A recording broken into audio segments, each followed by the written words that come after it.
네, 안녕하십니까. 이상민 작가입니다. 오늘도 책 쓰기에 대한 이야기를 좀 나눠보도록 하죠.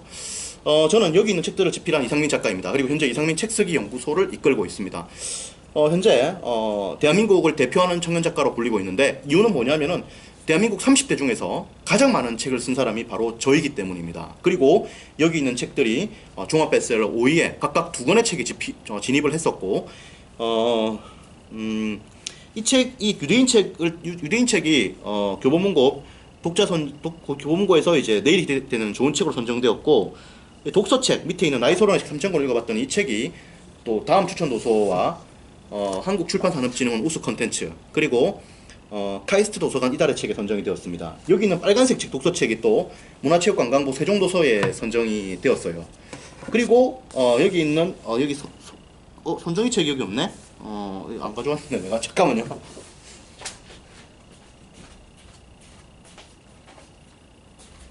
네.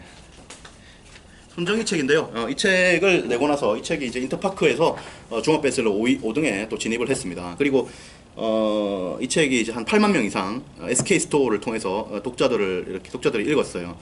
그리고 어쨌든 그렇죠. 네, 그리고 그러니까 책들을 굉장히 많이 쓴 겁니다. 한 20여 권의 책을 집필을 했고, 현재 대한민국을 대표하는 30대 청년 작가로 제가 불리고 있습니다. 유럽에도 이렇게 제가 또 한국 대표 작가로 이렇게 소개가 또 된 바가 있죠. 그 힘을 바탕으로 현재 이상민 책쓰기 연구소를 이끌고 있고, 책쓰기 강의를 통해서 많은 작가분들이 이렇게 탄생될 수 있도록 도움을 드리고 있습니다. 오늘 드릴 이야기는 뭐냐면은 대형 출판사의 장점과 단점에 대해서 한번 이야기를 좀 해보도록 하죠.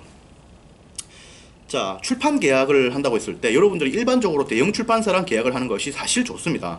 사실 좋아요. 왜냐하면 대형 출판사에서 계약을 하는 이유는 뭐냐면 가장 첫 번째는 광고 때문입니다. 광고. 그리고 이 광고를 통해서 베스트셀러 진입을 시킬 수 있는 힘을 많이 갖고 있어요. 그리고 두 번째로는 뭐냐면은 편집도 사실은 좀 잘하는 측면이 있습니다. 크로스 편집을 할 수도 있고, 편집에 대한 다양한 의견을 이렇게 많은 사람들이 함께 공유를 하기 때문에 더 좋을 수 있습니다. 그러니까 기본적으로 원고의 퀄리티도 좀 높아지고, 그리고 베스트셀러 진입도 확실하게 이렇게 올라가게 되는 거죠.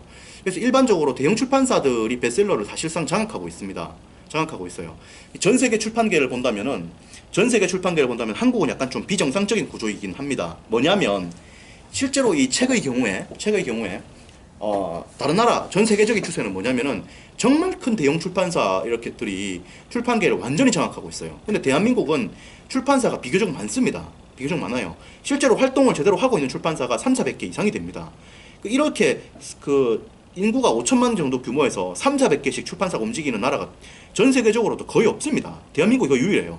거의 모든 출판사들은 큰 출판사들이 장악을 좀 많이 하고 있어요. 그만큼 출판계의 생태계가 좀 다양할 수 있지만은, 그럼에도 불구하고 대형 출판사가 사실은 출판 시장에서 막강한 힘을 발휘하고 있는 건 사실입니다. 그렇기 때문에 실제로 책을 보면 베스트셀러 목록들을 보면 대부분 대형 출판사예요. 의심되시면 지금 당장 교보문고에 가서 베스트셀러 목록들을 한번 보십시오. 대부분 대형 출판사입니다. 대부분. 그러니까 뭐냐, 대형 출판사에서 책을 내면 상대적으로 베스트셀러 진입할 가능성이 뭐다? 높다는 거죠. 상대적으로 확실한 건 없어요. 이 세상에 확실한 건 없습니다. 서울대를 나오면 성공한다, 절대 그렇지 않죠. 서울대를 나와가지고 성공 못하는 사람들이 서울대 졸업생의 절반 이상입니다. 그죠? 절반 이상이에요. 꼭 그렇진 않습니다. 확률이 높을 뿐이죠. 다 그런 건 아니지 않습니까? 그렇기 때문에 출판도 마찬가지입니다. 하지만 가능성이 높은 건 사실이죠. 가능성이 높은 건. 그렇기 때문에 대형 출판사에서 책을 내면 여러분들이 베스트셀러에 진입을 해요. 그래서 가능성이 높다, 이런 말씀을 드리고 싶다는 거죠. 그게 장점이에요. 그리고 원고의 퀄리티도 높아진다는 겁니다. 그게 장점입니다. 단점은 뭐냐? 단점이라고 하면 뭐냐면 이런 게 있습니다. 뭐냐면 출판 시기가 좀 문제가 될 수 있어요. 책을 좀 늦게 내게 됩니다. 왜냐면은 여러 가지 편집들을 거치게 되기 때문입니다. 이 편집 기간이 길어진다는 거죠. 편집 기간이. 왜냐면은 그만큼 대형 출판사는 원고에 대해서 공을 많이 들입니다. 손을 많이 이렇게 대요. 하기 때문에 기간이 길어집니다. 그러니까 이 기간이 길어지는 것을 또 여러 가지 각도로 해석할 수 있어요. 기간이 길어지니까 출판사에서 공을 많이 들이고, 저자가 공을 많이 들이니까 원고 퀄리티가 높아진다, 이런 의견을 제시할 수도 있고, 편집 기간이 길기 때문에 저자가 퍼스널 브랜딩을 하기까지 시간이 지체되기 때문에 오히려 안 좋다라고 하시는 분도 있습니다. 그래서 이 기간이 긴 거를 가지고도 여러 가지 의견이 주어질 수 있어요. 그리고 기간이 긴데 이걸 이렇게 봤을 때 이걸 베스트셀러 이제 베스트셀러 진입 확률이 높기 때문에 이걸 기다린다라고 볼 수도 있지만은 솔직히 베스트셀러 진입 안 할 가능성도 많이 높죠. 왜냐면은 대형 출판사라더라도 모든 책이 베스트셀러에 진입하는 것이 아닙니다. 여러분들이 전략도서라는 말이 있어요. 출판계에서 전략도서라는 말이 있어요. 출판사에서 의도적으로 미는 책을 전략도서라고 합니다. 그런 책은 한 출판사에서 그렇게 많지가 않아요. 1% 내지 10% 미만입니다. 나머지 책들은 그렇게 광고로 밀지를 않습니다. 그러면은 다른 책들은 일반적인 전략도서가 아닌 일반 책들은 대형 출판사에서 낸다 하더라도 베스트셀러가 안 돼요. 안 된단 말이죠. 그런데 시간이 길게 냈다. 이게 오히려 마이너스단 말이죠. 이런 측면도 있습니다. 다만 전략도서에 선정될 경우에 책을 많이 밀기 때문에 베스트셀러에 진입할 가능성이 높고 시간이 상대적으로 좀 지체가 된다 하더라도 결과적으로 봤을 때 좋은 겁니다. 그래서 저는 사실은 여러분들이 책을 낸다고 했을 때 가능하면 대형 출판사에서 내기를 권해드리고 싶어요. 그리고 우리 수강생 중에서도 대형 출판사에 계약 요청을 받았지만 안 하신 분들도 많이 있습니다. 그런 분들은 빨리 책을 내고 싶기 때문이에요. 그리고 본인이 책을 팔 자신이 있고 책을 빨리 내야만 사업체가 돌아가기 때문에 그런 겁니다. 그럴 때는 그렇게 하셔도 돼요. 그래서 결론을 내려보면은 대형 출판사의 장점은 광고와 편집이다. 상대적으로 베스트셀러 진입 확률이 높다는 겁니다. 근데 단점은 뭐다? 편집 기간이 길다는 겁니다. 그리고 베스트셀러 진입하지 않을 수도 있다는 겁니다. 왜냐하면 확실한 건 없으니까. 그리고 전략도서로 밀지 않을 수도 있으니까요. 그래서 그런 측면이 있는 겁니다. 그런 측면이 있는 거예요. 그리고 여러분들이 그 대형 출판사랑 그래도 한번 작업을 하고 나면은 여러 가지 경험들을 좀 쌓을 수 있기 때문에 장점들은 상당히 또 많다고 나는 봐요. 나는 많다고 보고 예를 들어서 뭐 다산북스라든지 위즈덤 하우스, 스맨 파커스 뭐 이런 출판사들 굉장히 훌륭한 출판사들입니다. 훌륭하고 그리고 그 외에도 뭐 홍익 출판사라든지 뭐 등등으로 해서 많이 있죠. 가나 출판사라든지 뭐 많이 있습니다. 그런 출판사들이 대한민국의 대형 출판사가 몇십 개 됩니다. 들녘 출판사라든지 뭐 청림이라든지 그 다음에 뭐 기타 등등으로 해서 많은데 출판사들이 훌륭해요. 사실은 훌륭하고 편집자라든지 편집장님의 역량들이 뛰어납니다. 북21, 21세기 북스 이런 데라든지 뭐 토네이도라든지 뭐 흐름 출판이라든지 다 훌륭합니다. 사실은 비즈니스 북스라든지 그래서 같이 하는 것도 사실은 괜찮아요. 괜찮고 뭐 부키 출판사라든지 이런 데 다 훌륭하죠.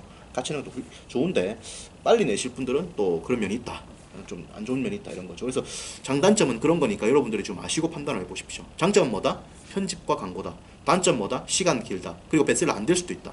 그런 겁니다. 그래서 판단을 좀 해보시고 해야 돼요. 최종적으로 제가 말씀드리고 싶은 건 뭐냐면 출판사에서의 어떤 그 태도입니다. 태도. 열심히 하겠다는 게 제일 중요해요. 사람 볼 때 제일 중요한 게 뭐다? 열심히 하겠다. 이 눈빛이 살아있다. 이런 게 중요해. 헝그리 정신이 넘쳐야 돼요. 그리고 날이 살아있어야 돼. 그게 제일 중요합니다. 그게 사라지면은 인간이든 기업이든 국가든 바로 파탄이 납니다. 끝장이 납니다. 예. 항상 위기의식을 가지고 항상 좀 긴장하고 살아야 돼요. 불안한 마음을 가지고 전투적인 그런 마음이 필요하다 이 말이죠. 그런 게 없으면 사실은 안 됩니다. 예, 그래서 그런 것들도 여러분들이 잘 봐야 되고 여러분들 역시 그런 마음으로 책을 써가야 책이 잘 되고 삶을 그렇게 살아가야 삶이 굉장히 좀 단단해질 수 있겠죠. 여기까지 이야기를 하고 또 인사를 드리겠습니다. 나중에 그 이상민 책쓰기 연구소 네이버 카페에 있는데요. 네이버 카페 이상민 책쓰기 연구소 한번 검색을 해보세요. 네이버 카페 열어가지고 한번 검색을 해보십시오. 이상민 책쓰기 연구소가 있습니다. 가입을 하셔가지고 책쓰기 가이드북을 신청하시면 제가 또 무료로 보내드립니다. 그리고 책쓰기 특강을 매주 일요일마다 진행을 하고 있으니까 한번 들어보십시오. 들어보시면은 감히 장담하건대 여러분의 책쓰기의 시간을 적어도 1년, 2년 이상을 아껴줄 수 있다고 제가 단언합니다. 단언합니다. 혼자 사는 것보다 여러분들이 특강만 듣는 것만 해도 엄청난 힘을 얻을 수 있습니다. 정규과정에 합류하면은 거의 확실하게 책을 쓸 수 있어요. 물론 이제 100% 확실한 건 없죠. 같이 하더라도 인간이 뭐 100% 확실한 건 어디에도 없으니까 인간계에서는 모든 게 사회과학이기 때문에 100% 확실한 건 없습니다. 하지만 확률이 높다는 거죠. 그래서 같이 하면은 여러 가지 확률이 높아지기 때문에 좋습니다. 여기까지 이야기를 하고 또 이야기를 나누겠습니다. 고맙습니다. 네.